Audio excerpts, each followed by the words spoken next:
Assalamualaikum warahmatullahi wabarakatuh. Perkenalkan, saya Anisatul Rahmadani dengan NIM akhir 107. Di sini saya akan mempraktikkan keperawatan jiwa pada pasien dengan halusinasi yang akan mempraktikkan latihan menghardik. Di sini saya Anisatul Rahmadani sebagai perawat dan saya Salva Marifatulisa sebagai pasien.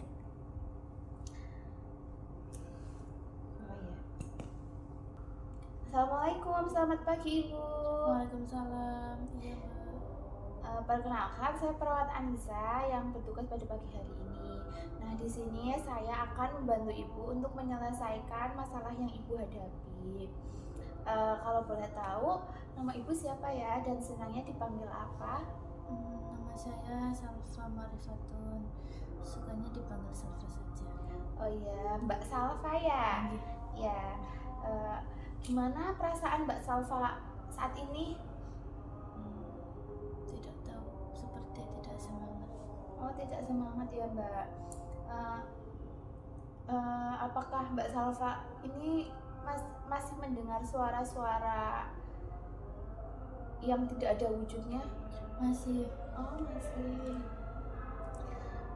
Apa itu mengganggu Mbak Salva apa enggak? Mengganggu banget. Oh, sangat mengganggu ya Mbak? Iya. Apakah Mbak Salva bersedia untuk bercerita mengenai suara-suara tersebut dengan saya? Iya, bersedia. Oke Mbak, saya ingin mengetahui sejauh mana sih Mbak Salva tahu tentang cara mengontrol suara-suara yang mengganggu Mbak Salva dengan latihan menghardik. Mbak Salva sudah tahu apa belum? Belum. Oh, belum tahu. Iya. Lalu apakah Mbak Salva bisa mengendalikan halusinasi yang Mbak Salva alami? Nggak bisa ya. Mau nggak kalau Mbak Salva latihan cara menghardik suara-suara yang tidak ada wujudnya itu dengan saya? Mau ya? Mau. Iya. Nah, baiklah Mbak.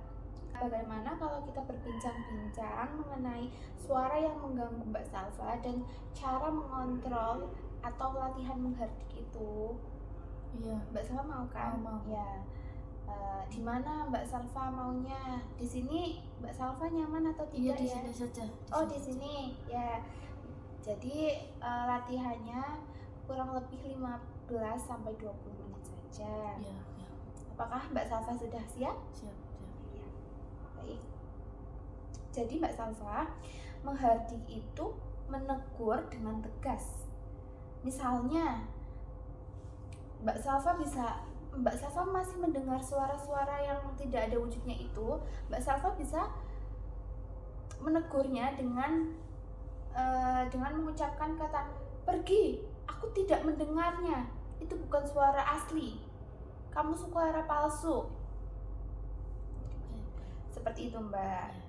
Nah, Mbak Salva, untuk tujuan dari menghardik ini agar Mbak Salva menyadari bahwa suara yang Mbak Salva dengar itu tidak nyata, dan untuk mengurangi rasa takut dan cemas yang Mbak Salva alami karena suara tersebut. Nah, dalam menghardik yang perlu Mbak Salva persiapkan itu, Mbak Salva perlu berlatih dengan berbicara secara keras dan tegas, serta Mbak Salva harus memiliki keberanian untuk melawan suara-suara yang tidak ada wujudnya itu. Nah, sekarang kita praktikkan ya Mbak. Baiklah, saya akan mempraktikkan lebih dahulu. Nanti Mbak Salva bisa mengulang kembali apa yang saya katakan. Mau Mbak? Mau. Oh iya. Nah, gini Mbak, jika suaranya muncul, Mbak Salva bisa mengatakan, pergi, saya tidak mau dengar, kamu suara palsu. Sambil menutup kedua telinga Mbak, seperti ini. Seperti ini. Ya, seperti ini. Coba sekarang Mbak Salva praktekkan lagi yang sudah saya praktikkan sebelumnya ini. Ya, misalnya ada suara Mbak Salva, apakah sekarang mendengar suara yang mengganggu Mbak Salva? Coba Ya, praktikkan. mendengar. Pergi. Kamu suara palsu, tidak nyata. Pergi. Ya, bagus sekali Mbak. Coba bisa diulangi sekali lagi ya Mbak. Baik. Menutup kedua telinga. Pergi. Kamu suara tidak nyata. Pergi. Iya, benar. Bagus sekali Mbak. Nah, bagaimana sih perasaan Mbak Salva setelah latihan menghardik suara-suara yang tidak nyata itu? Sekarang saya jadi tahu bagaimana melawannya. Oh ya, Mbak Salva jadi tahu ya Mbak. Iya. Coba sekarang Mbak Salva bisa ulangi satu kali lagi untuk latihannya. Ya.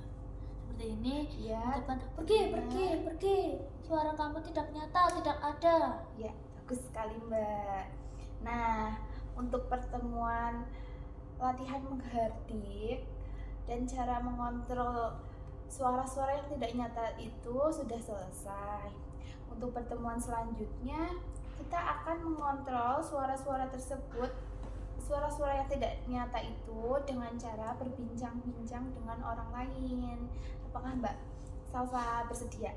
Iya, bersedia. Oh iya, baiklah Mbak Salva, besok kita coba cara yang kedua ya. Besok di ruangan ini lagi bagaimana Mbak? Ya, di sini saja. Ya, berarti ruangannya di sini. Nanti waktunya sekitar 10-15 menit pukul 8. Baiklah Mbak, saya sudah selesai. Saya akan kembali ke ruangan saya. Terima kasih Mbak, sampai jumpa besok.